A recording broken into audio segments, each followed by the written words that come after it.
मला सरकारची भीती वाटत नाही, मला माझ्या शेतकऱ्याची भीती वाटते की त्याचा प्रपंच चालणार कसा, त्याच्या लेकरा बाळाचं शिक्षण कसं होणार.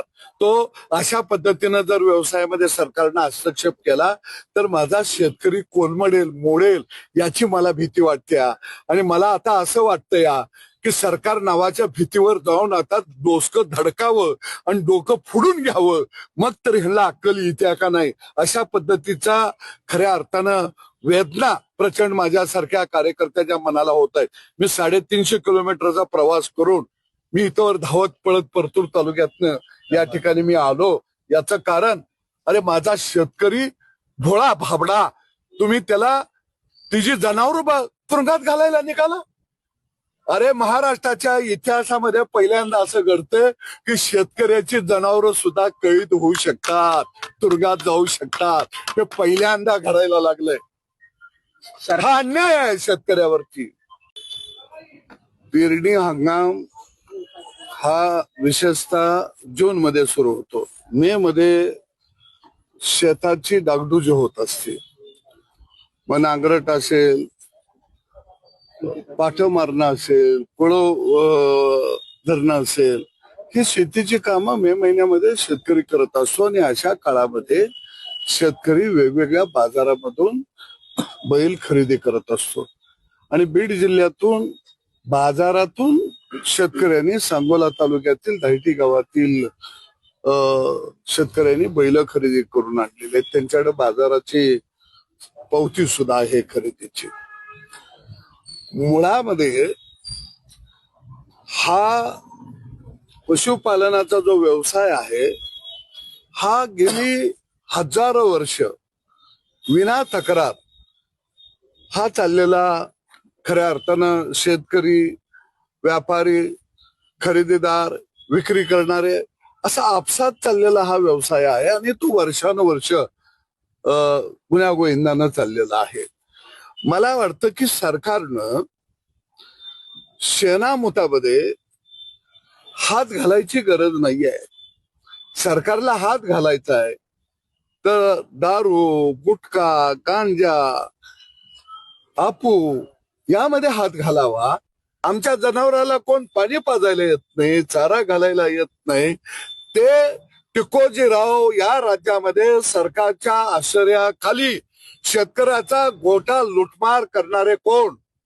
आणि मी सरकारला नम्रपणानं विनंती करतो, तुम्हानी गाई म्हैशी पाळणाऱ्या, शेणामतात हात असणाऱ्या शेतकऱ्याच्या मताच्या पिटीची गरज नाही आहे का? तुम्हाला नेमकी जातीपातीचीच मतं पाहिजे आहेत का? तुम्हाला शेतकऱ्याची मतं नको आहेत का?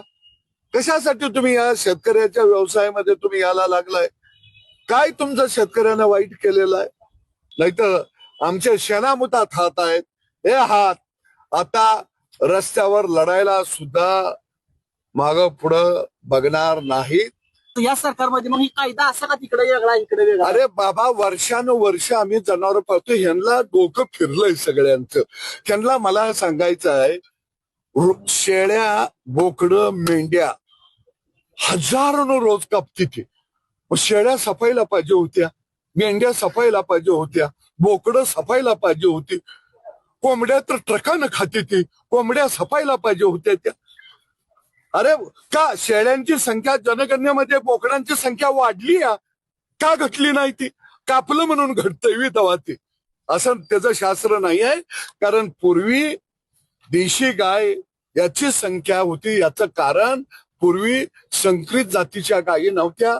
लोक देशी गाय पाळायचे, दूध बी व्हायचं, शेण बी व्हायचं, आणि तिच्या पोटाला येणारा जो खोंड आहे तो अवताला चालायचा.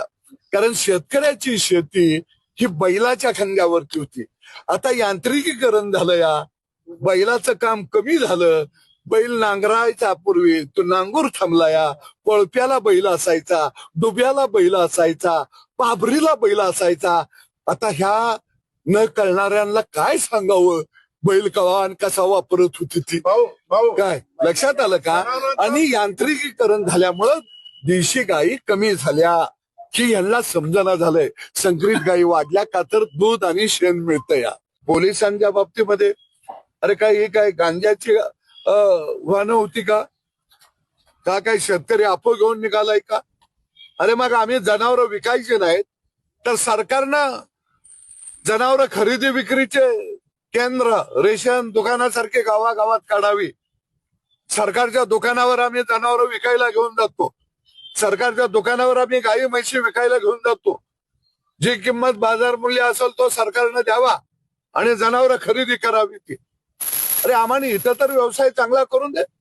गोवंश हत्याबंदी कायदा हा आता गोपालक हत्या कायदा बनलेला आहे आणि म्हणून हा कायदा रद्दच झाला पाहिजे ही भूमिका गावगाड्यातल्या शेतकऱ्याची आहे. आणि मी सरकारला इशारा देतो, हे तुम्हाला महागात पडेल.